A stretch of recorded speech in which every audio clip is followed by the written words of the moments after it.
Namo tassa bhagavato arahato samma sambuddhassa. Namo tassa bhagavato arahato samma sambuddhassa. Namo tassa bhagavato arahato samma sambuddhassa. Well, here we are near the end of October, so it's Halloween coming up, so I thought it would maybe be fun to tell some ghost stories.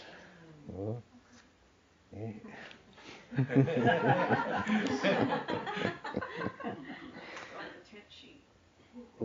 Yeah. So I've selected a few stories from the Petawatu, the Tales of the Departed.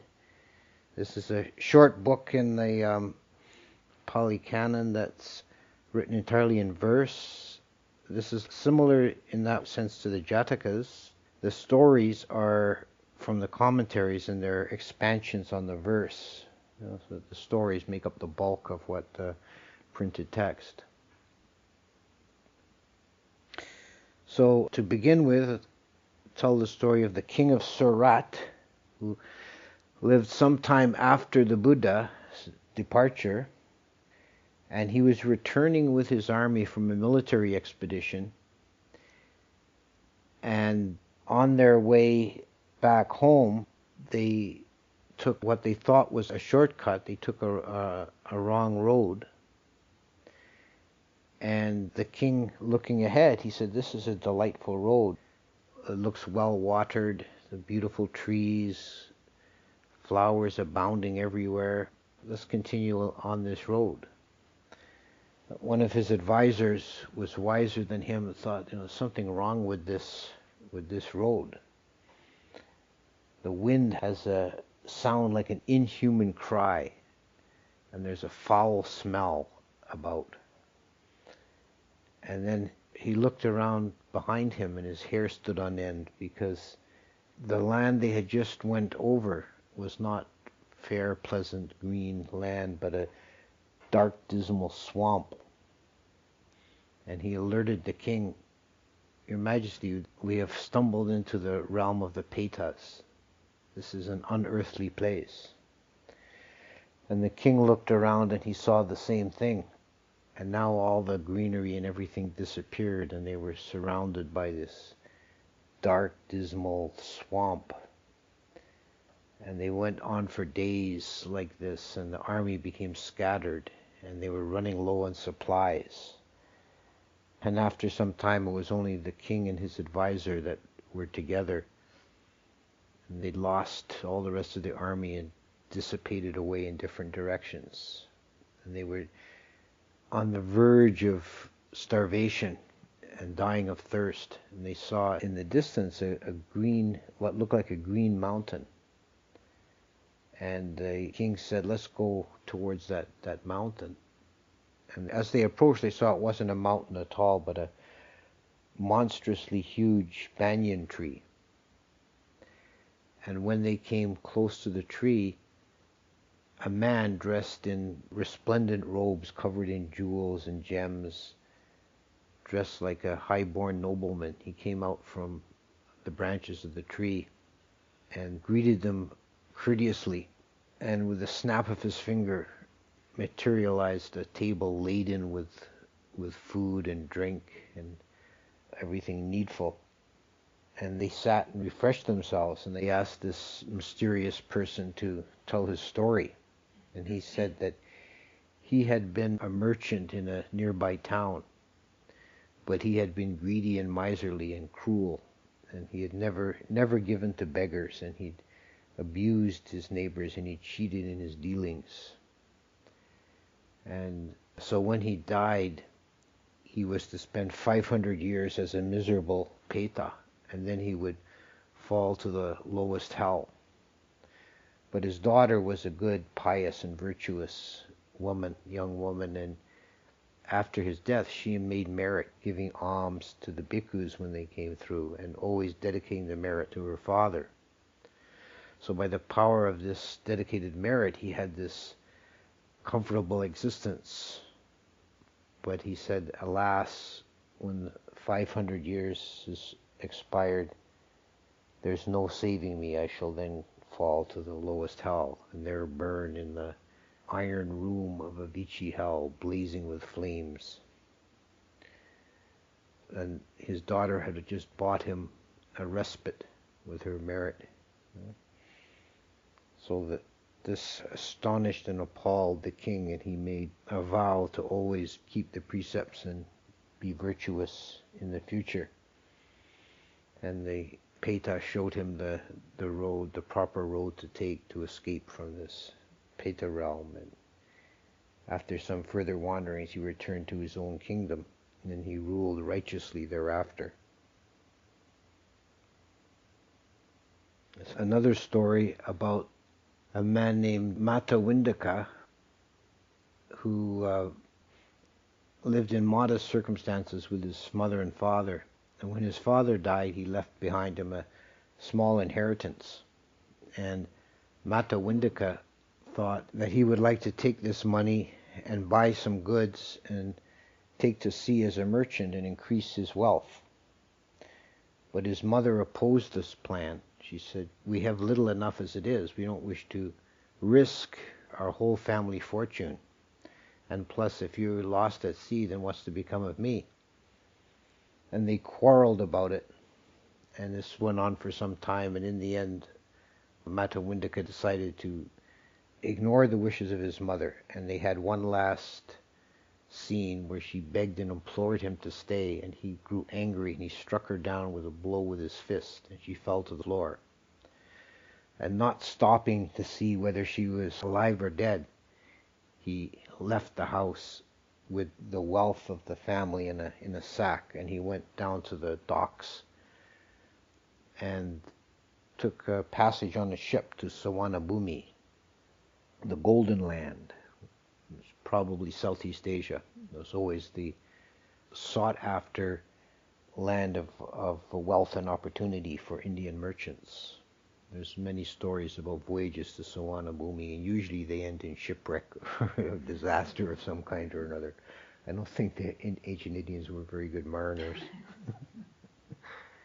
In any case, Mata Windaka got on board the ship, and when they had made about half the passage, they were caught in a calm,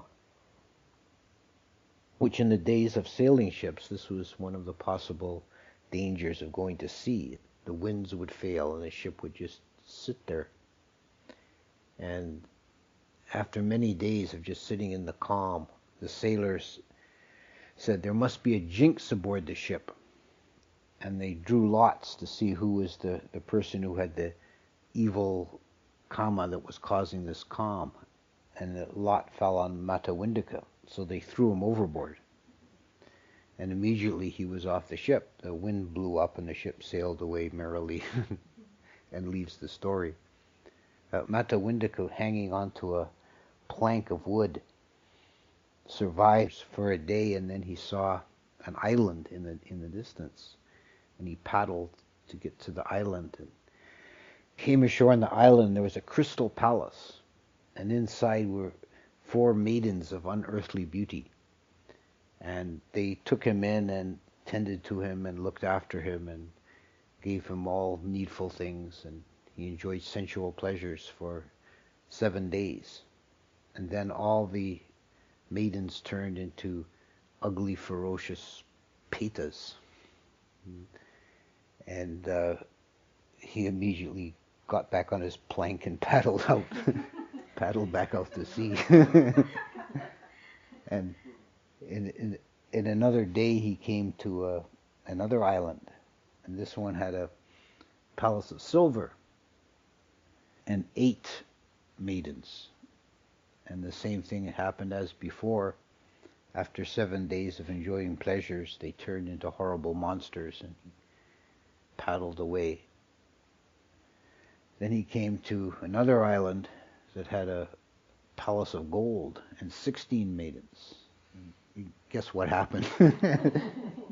And then the final one was an island with a palace of gems and 32 maidens.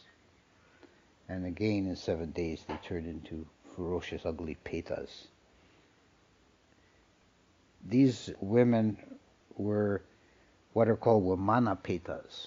They're beings who, with mixed karma, enjoy, for part of the time they enjoy sense pleasures, and for part of the time they experience misery as a peta, because they did good deeds and bad deeds mixed, and this is one possible outcome, possible rebirth, is a Vimanapeta.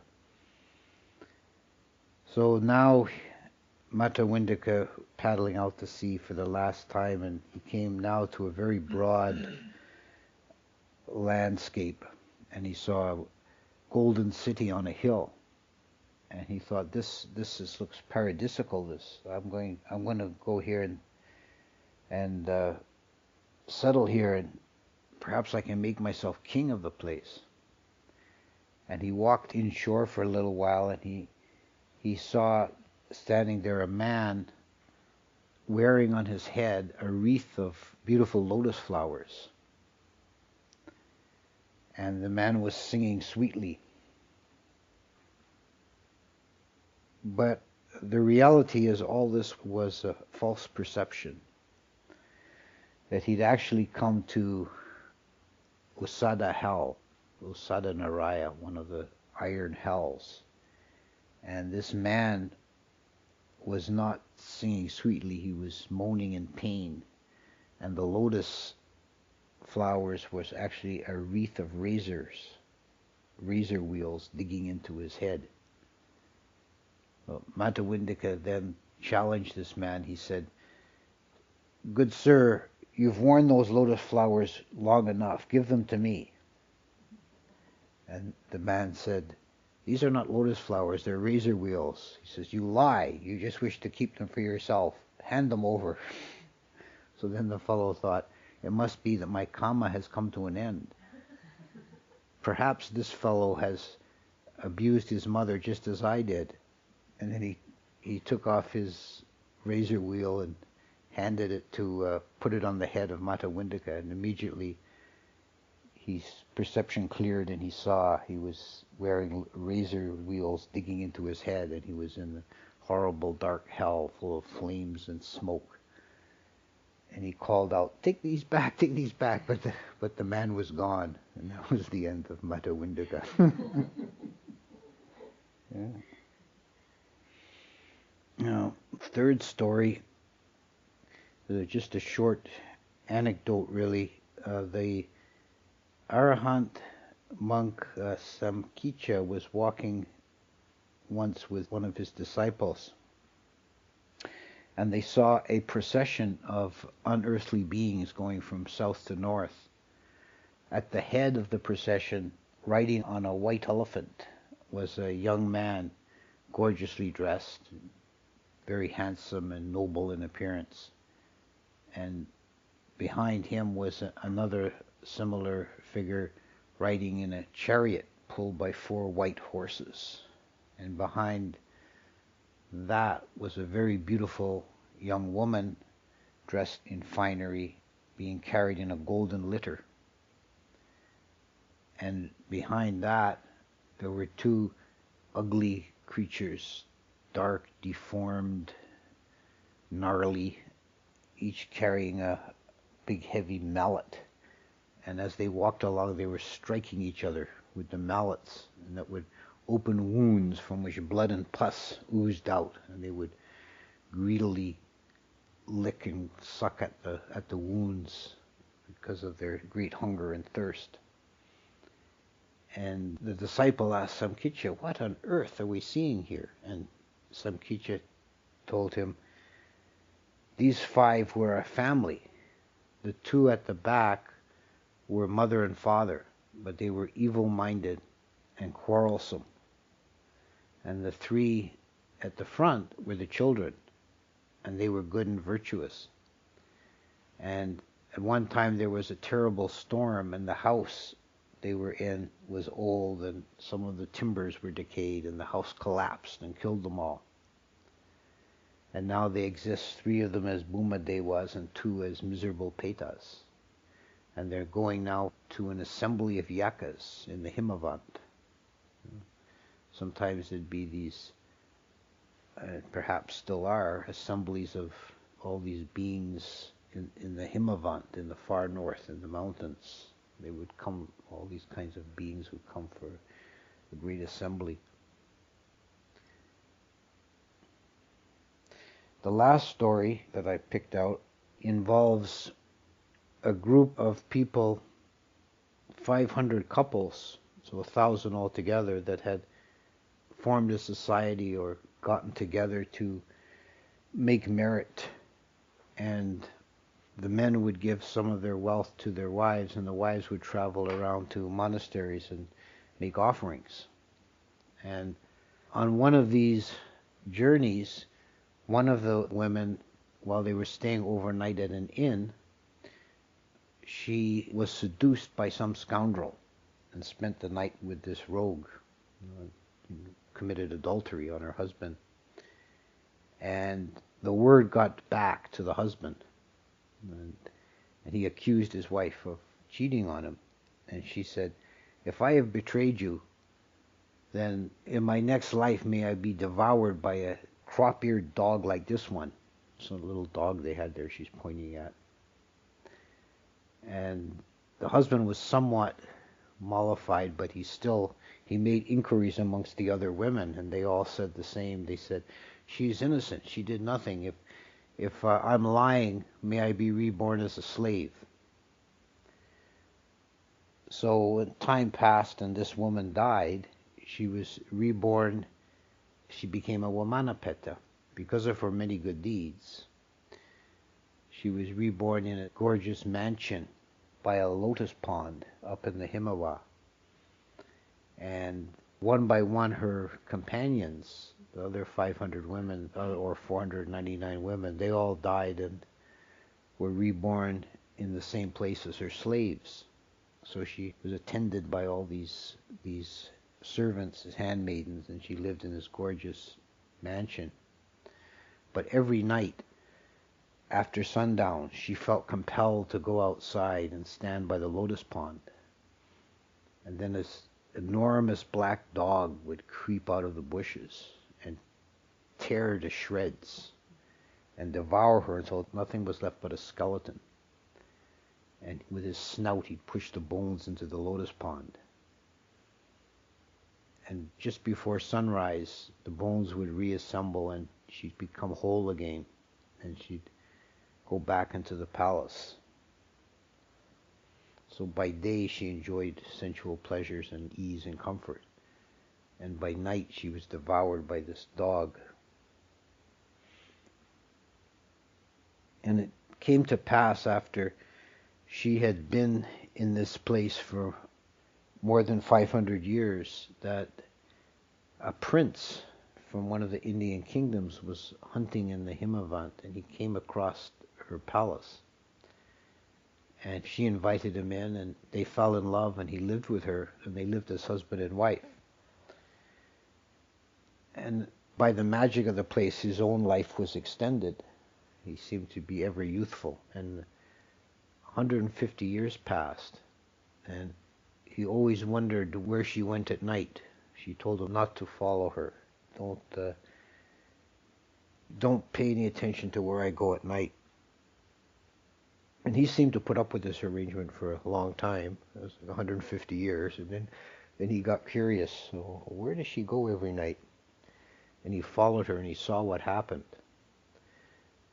And so then he armed himself, and the next night he went out and he shot the dog with a poison arrow and freed her from the curse. And they lived the rest of their days there in happiness in their palace by the lotus pond. So these are 4 tales from the Petawatu, and I think may be suitable fare for Halloween. Okay.